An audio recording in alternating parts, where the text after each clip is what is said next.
துணை முதலமைச்சர் உதயநிதி ஸ்டாலினின் மனைவியும் இயக்குநருமான கிருத்திகா உதயநிதி சமூக வலைதளமான எக்ஸில் எழுதிய பதிவு தற்பொழுது தமிழ்நாட்டு அரசியல் வட்டாரங்களில் பெரும் விவாதமாகவும் ட்ரெண்டிங்காகவும் மாறியுள்ளது.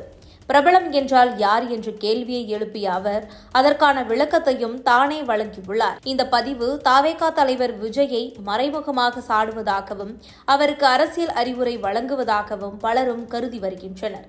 விஜயின் அரசியல் பயணம் அண்மை காலமாக பல சிக்கல்களை சந்தித்து வருகின்றது. கரூர் சம்பவத்திற்கு முன்பு வரை அவரது அரசியல் வாழ்க்கை உச்சத்தில் இருந்த நிலையில் 41 பேர் கூட்ட நெரிசலில் உயிரிழந்த விவகாரம் பெரும் அதிர்ச்சியை ஏற்படுத்தியது. அந்த சம்பவத்தில் சுய பரிசோதனை செய்யாமல் திமுக மீது குற்றச்சாட்டுகளை சுமத்தி அவர் மீது விமர்சனங்கள் ஏற்பட்டது. மேலும் உயிரிழந்தவர்களின் குடும்பங்களை நேரில் சந்திக்காமல் அவர்களை மாமல்லபுரம் வரவழைத்து ஆறுதல் கூறிய விவாதமும் மக்கள் மனதில் கேள்விகளை எழுப்பியது. சிபிஐ விசாரணைக்கு சென்று பொங்கல் விழாவில் பங்கேற்க விடுப்பு தேவை என்றாலும் அந்த விழாவை கூட அவர் கொண்டாடவில்லை. இதனால் அவரது மக்கள் சந்திப்பு கூட்டங்களில் திமுக மீது வெறுப்பு மட்டுமே வெளிப்பட்டது. தமிழ்நாட்டின் எதிர்கால திட்டங்கள் குறித்து எந்த கருத்தும் முன்வைக்கப்படவில்லை. இதற்கிடையில் விஜயின் தனிப்பட்ட வாழ்க்கையிலும் சிக்கல்கள் உருவாகியுள்ளன. அவரது மனைவி சங்கீதா விவகாரத்து கோரி செங்கல்பட்டு நீதிமன்றத்தில் மனு தாக்கல் செய்துள்ளார். நடிகையுடன் கள்ள தொடர்பு இருப்பதாக குற்றச்சாட்டும் எழுந்துள்ளது. இதே சமயம் கல்பாத்தி குடும்ப திருமண நிகழ்ச்சியில் விஜய் த்ரிஷா இணைந்து ஒரே காரில் வந்து ஒரே நிற ஆடை அணிந்து தம்பதியை வாழ்த்திய நிகழ்வு தாவேகா நிர்வாகிகளை அதிர்ச்சியடைய வைத்துள்ளது.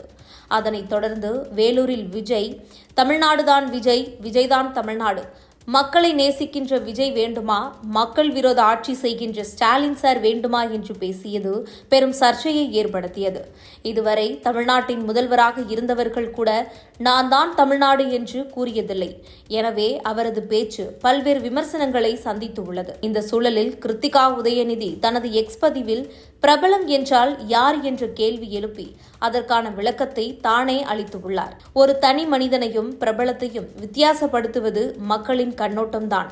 அந்த கண்ணோட்டத்தையே தாம் என்று நம்பி தனது சுயத்தை இழப்பது மிகப்பெரிய சிக்கலில் ஆழ்த்திவிடும் என்றும் அவர் குறிப்பிட்டுள்ளார். இந்த பதிவு திமுகவினர் மட்டுமல்லாமல் தாவேகாவினரிடமும் பரவலாக பேசப்பட்டு ட்ரெண்டாகி வருகின்றது. பிரபலம் என்ற அடையாளத்தை தனிப்பட்ட சுயத்துடன் குழப்பாமல் மக்களின் பார்வையை உணர்ந்து செயல்பட வேண்டும் என்ற அரசியல் அறிவுரையாகவும் மறைமுகமாக விஜயின் சமீபத்திய பேச்சு மற்றும் நடத்தை குறித்து சாடலாக பார்க்கப்படுகின்றது. இது தமிழ்நாட்டு அரசியல் சூழலில் புதிய விவாதத்தை கிளப்பியுள்ளது.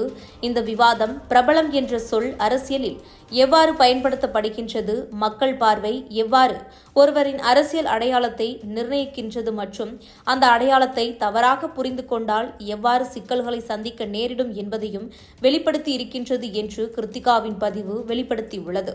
இது குறித்து உங்கள் கருத்துக்களை கமெண்ட் பாக்ஸில் கமெண்ட் பண்ணுங்க.